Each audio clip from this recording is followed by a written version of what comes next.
What's up, everybody? This is the Objective Jerk. I'm Sid Jerk. How's everybody doing? Hope everybody is doing great. What kind of honeydews or tasks or chores you got going on? For me, it's kind of fixing beds, some beds. So I have a bedroom set that's like from the early 80s. That was my grandparents that I, over the years and after, family deaths and stuff I acquired, right? So it's old school, but I like it, because it's sentimental value. But the original system that it had, hey, you got the headboard and the footboard, and then you have the rails on the side. Well, they were not that great. They got wore out over time, and so it's like the headboard and everything, it would kind of move around, I've been always trying to make it more solid. I did some other things, whatever, this and that. But I took both, so there's that bedroom set, and then I have the bedroom set that my dad left me, which is kind of the same, it's just newer, Not really my style, but sentimental value. But they're all like oak and they're wood, My dad's is in much better shape. My grandparents' bedroom set got a little beat up on the trip over here. That's a whole nother story. But I've, at various times, because of just trying to kind of, move things or change things in the house or whatever, I took the headboards and the footboards off of the beds and I put them away, right? So we just had the mattresses, temporarily or whatever. And then I had the sideboards were up against the wall, but the sideboards are made out of a different wood. So the sideboards got eaten by termites, because termites here are horrible, man. They get into everything. Well, everything that they can eat anyway. And so they totally, I went out there and I went to grab one and it just crumbled in my hand. I was like, what the hell? So I had to, remake them or figure out something else. So I about 2 months ago, I worked on my son's, which was my grandparents' queen size bedroom set. And I bought some angle iron, it's like the L-shape steel. And I just welded it to some smaller angle iron, and then bolted the ends into the headboard and the footboard. And then, that's how I put his bed together, and it worked out really well. It's really sturdy. So I'm like, okay, I'm gonna have to do the same thing for my bed. So that is my to-do list, or my honey-do that I got going on right now. But as I'm cutting and prepping the angle iron to get welded, I'm pre-drilling the holes that I'm going to have to use and filing and, all that kind of crap. But I don't have a decent drill bit for the size I need. I have a good one that's drilling right through them, but it's too small. And the screws here in the Philippines are trash. They all break. They all shatter. It's so annoying.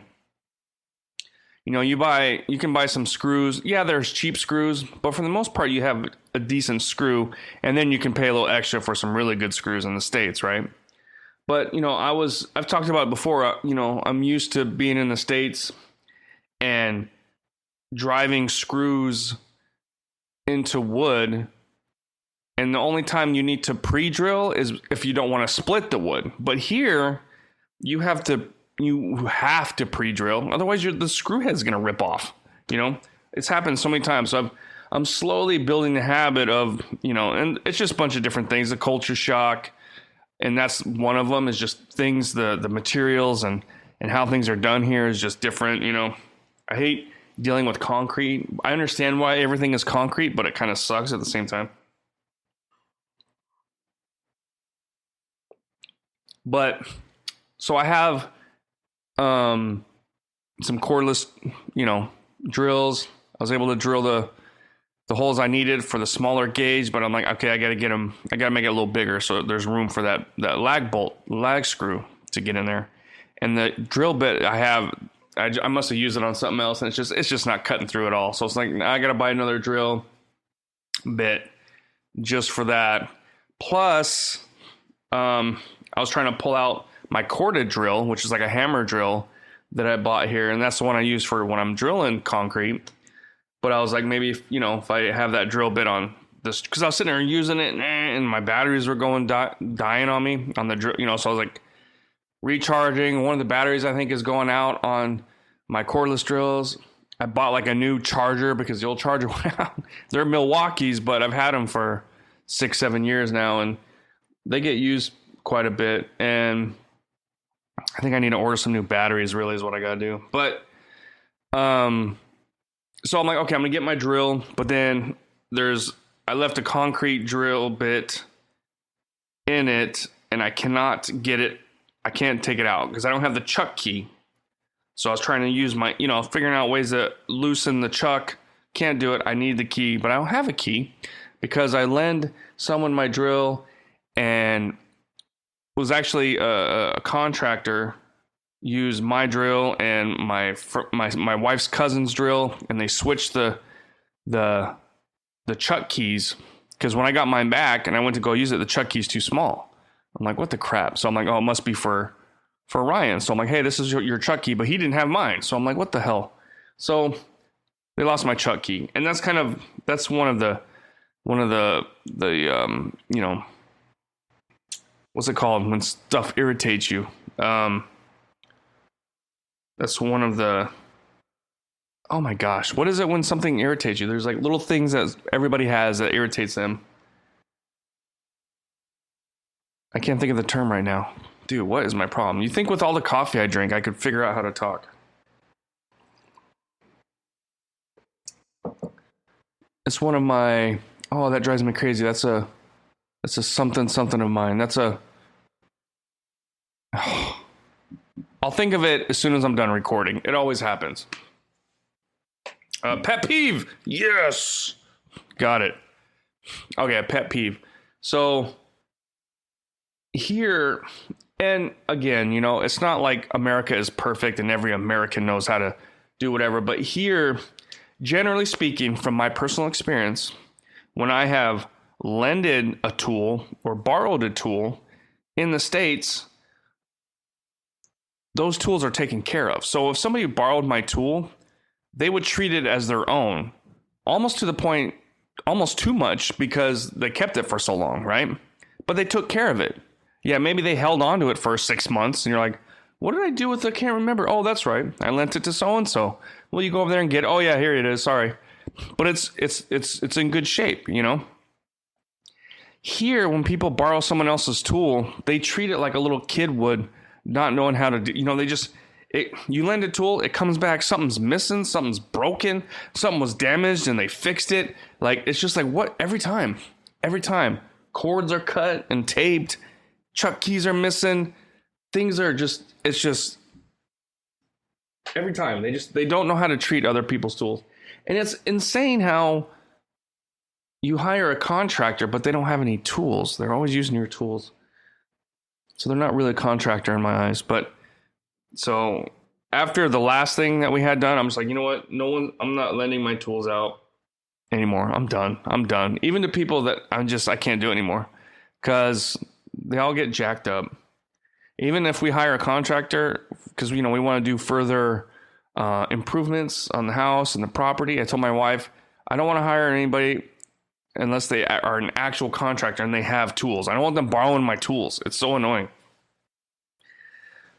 But yeah, so it's kind of annoying. So as soon as I get done recording this, I'm gonna run the hardware store, and hopefully they have chuck keys. They probably don't. That's what sucks. There's like 10 hardware stores in the little town that I live in.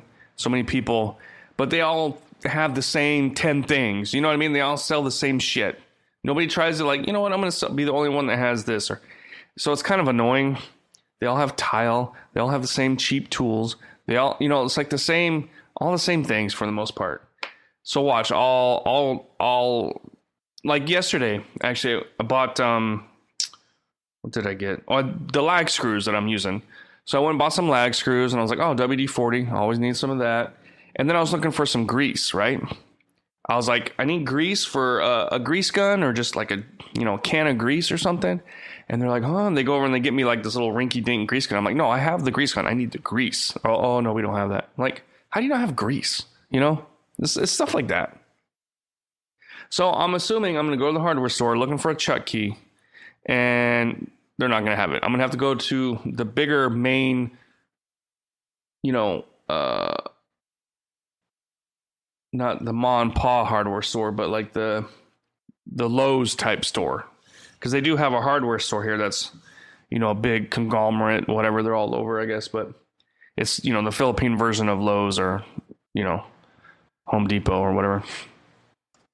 And that's too far. It's not really that far of a drive, but the way they drive here in the traffic, it makes it seem like it's really far. Distance-wise, it's not. But add in all the retards on the road, and it's like 3 times as long. So I hate going if I don't have to. Anyway, so hopefully I'll just have to end up getting a drill bit. I guess it'll work. But get that done. And move on to the next thing, I guess. That's what I got going on. But I just spent 13 minutes talking about drill bits and shit. Now, the whole reason that I wanted to record this was the crash. The last podcast I did, I briefly talked about it based off the information that was available at the time. And it was kind of like, it was looking like the traffic control kind of dropped the ball a little bit, But as more information comes out, and more evidence comes out, it is appearing that although traffic controller were, like somebody had left, I guess, and the guy, whoever was there was probably a little overwhelmed, he did not, or she did not drop the ball. It turns out it was the helicopter pilot, the Army Blackhawk helicopter pilot, right? So let's see, how am I going to break this down, right? So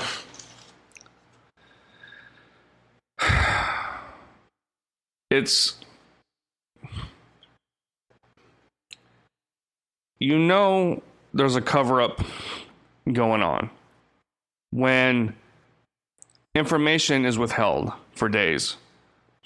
Everybody knew, almost everybody involved in the crash, except for the pilot of the helicopter. They did not release her information for like 4 days, right? Finally, her information comes out. But now all her social media and everything is just gone. Because that's what they were doing for the 4 days. They were scrubbing. And you'd think like, okay, so why is that? Why would you have to scrub this person's information? A lot of people are saying, oh, she was a DEI hire, blah, blah, blah. And I think that's kind of true. Well, let's see. So this individual, I don't have her name. I guess maybe I wrote down some bullet points for what I was going to talk about, but I kind of went off. Stay with us. We'll be right back. Thanks again for listening to The Objective Jerk. I greatly appreciate it. If you could like, subscribe, comment on wherever you're finding this, and you can also email me at theobjectivejerk@gmail.com. So hope you're enjoying it, and please continue on with the episode.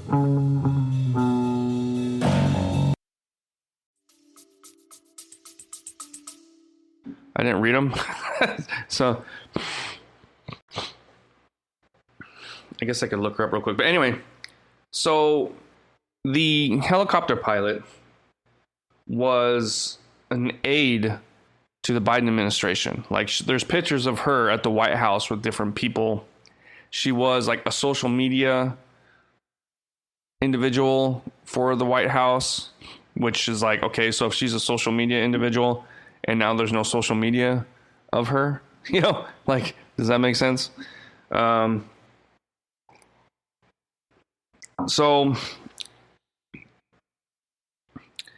there's no evidence, but it's obvious that she was, you know, probably anti-Trump, right? Now, which that doesn't really mean anything either, right? But she was a female, she was gay, she was young, well, not too young, I don't think, but and then, you know, she was working for the Biden administration, and then, but she was also in, you know, she was military, and she used to do some training when she could, but now that, you know, the Biden administration is over, that job is done, she goes back to the Army, and she starts to train for her job as a, you know, warrant officer, a pilot, right? And then this crash happens, and everybody's like trying to figure out what happened, what went wrong. On a side note, I'm really, really tired of the left. Oh, you know, when people point out these inconsistencies or, you know, what's going on, this and that, they sit there and, well, that's not important right now. What's important is saving lives. Well, it's like, well, everybody's dead. So, you know, just like with the fires and everything, it's like, okay, yeah, we need to worry about that, but we also need to worry about what went wrong. You know, it's like you can't ever criticize and be like, dude, you screwed up. This is what you should have done. You know, I don't know. It's not even in politics. It's in everything, man. I'm beating a dead horse here, but it's just kind of annoying, you know? And then, so they wait 4 days, and then finally they release who she was, and then you find out, and then you just can't find anything on social media about her. Now, isn't that kind of weird? Like, why would they scrub all her stuff? What are they trying to hide? Are they trying to hide that she was a DEI hire? I mean, that's kind of obvious, but what would that really matter? What I think it is she, if you watch, with all the stuff they have now, the black box from the plane and all the information they have up to this point, except for they don't know what happened in the Blackhawk. There was other people on there. There's no transcripts from what they were saying or doing or whatever, you know what I mean? So again, withholding. It's like all these people, the last few remaining people of the Biden administration, and they don't have a job. They're probably like, well, I'm getting fired anyway. So they're trying to whatever. But I don't think that they're trying to like cover up a DEI, whatever. I think they're trying to cover up that she's basically a domestic terrorist. I think they're trying to cover up the fact that she was mentally deranged and she got in the Army, got her job, even though they probably saw derangement in there. Like 10 years ago, she wouldn't have been able to be accepted in the military, or, I mean, unless during war, obviously, or, you know, as a pilot. And then she got in with the Biden administration. So she had all these successes, right? And then now all of a sudden she's a terrorist because I think she purposely flew that helicopter into the plane. Now, did she do it all by herself? Or were the other people involved too? I don't know, but she, you know, there's just too many things going on for it to be just an accident. You know, if she just happened to be too high, okay. She was above the tree line, or the what do they call it? What do they call it? You know, they have they can't be above a certain height or below.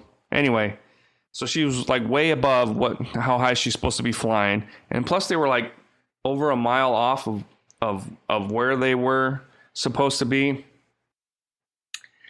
And even though it was nighttime and things were still difficult, the way the helicopter just went right, you know what I mean? It's just, she did it on purpose.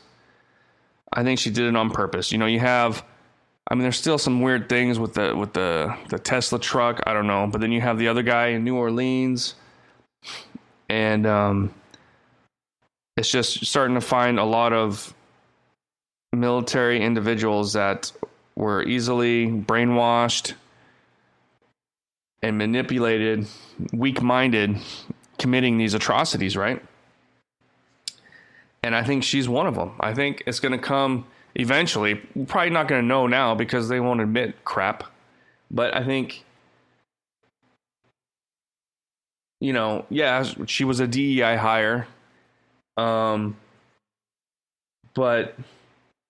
I don't think that's what caused the problem. It wasn't because she was gay. It wasn't because she was a woman or that she wasn't capable of.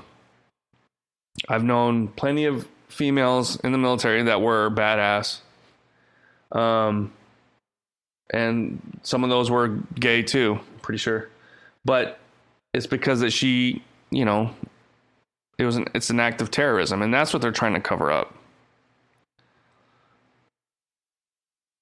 They don't want it out that the Biden administration had someone on there at the White House and their military and everybody underneath them at that time had this individual, and then she turned around and, you know, did what she did. That's what they're trying to cover up, I think. But then the thing is that it's like, why, what do they think is going to happen though? Like what, I don't know. Is anybody else just tired of, you know, and that's the thing too, is like, it's so nice having Trump, having a president that makes public appearances pretty much daily and a lot more transparency with his administration and everything so far. I mean, Biden, you never saw that dude. Never. And same with even during the campaign trail with Harris, you never saw her. She never spoke. She never did nothing unless it was scripted and everything. And there was all kinds of rules and regulations. You never, you know what I mean? And so it's nice having a little more transparency, which is, I don't know. You wouldn't think this 10, 15 years ago. But that's kind of the thing though from the left. You know, the woke, the DEI, all that kind of crap that they push so hard for. It's coming back at them or coming back on them, and they're trying to cover it up. Because you can't hire people based off their race or gender and all that kind of. You have to hire on their qualifications. And they decided not to do that. So now all this crap's going on and they're trying to cover it up. And that's the same thing with so you have this, you have the military, you have in politics, you have it in Hollywood, you have it in the music industry. You know what I mean? You have these people that are failing, but they're being pushed forward, but they're failing. And then when you criticize it, you're evil and you're whatever, you know. It's just, we basically, the losers in high school are running the country. You know what I mean? Like, I'm not saying I was like a jock, superstar, whatever, this and that. I was a nobody, really. I didn't, I was friendly towards everybody, but not much of a people person. So I didn't do much curricular activities outside of school. But, I remember seeing who was popular and who were involved in stuff and who were successful in school and who were complete jackasses and losers and stuff,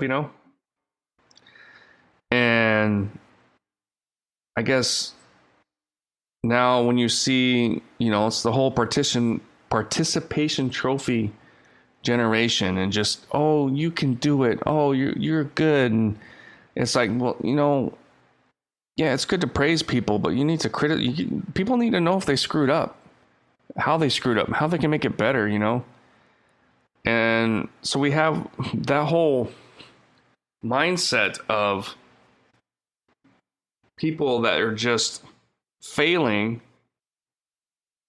at their job. They're probably good at something, but it's not what they have. It's not as prominent or as important as whatever, you know what I mean? So it's like, oh, I can do this, and they're failing. Oh, what? You calling me out? You're a homophobe, or it's like, no, it's because you suck. It's the same thing with like Harris. Like they're trying to blame everybody for her failing at her campaign. Which, yeah, I mean, she had campaign managers and all that kind of stuff, but ultimately she was shit. She was stupid. She couldn't formulate. Here I'm all talking shit about her talking, but hey, I'm not running for president. So, but she just, you see the edited video of her interviews and then the ones that are originally her answers, and you just see what a complete horrible pick she was. And she wasn't even voted. She was picked, and of course that's not the reason that she didn't win. It's just, I don't know. And they're just, I mean, I guess you got to give it to them, dude. They're going to die on that hill, right? They are just not letting up. The Democrat Party is in shambles, man. They are so, I've said it before, they're done. They are done. They're going to have to create a new party. Some Democrats are going to, some that have some sort of brain, that are smart, that are not woke, but are Democrat, are going to start a new party and distance themselves from the current Democrat Party. And the Democrats they won't go away, and then after this other party wins and is doing good or whatever, and then maybe they'll kind of come, I don't know, who knows. But Democrats, as they are now, they're just done. It's, it's just like Bud Light or whatever kind of, they got to rebrand themselves. But anyway, that's all. More cover up, more bullshit. Anyway, thanks for hanging out. Appreciate your time. God bless, and I'll see you next time. All right, bye. You just put yourself through another episode of The Objective Jerk. Thanks again for hanging out with me. Please email me at theobjectivejerk@gmail.com. Like, subscribe, comment, wherever you find this, follow. It all helps. But thanks again, and I'll see you next time.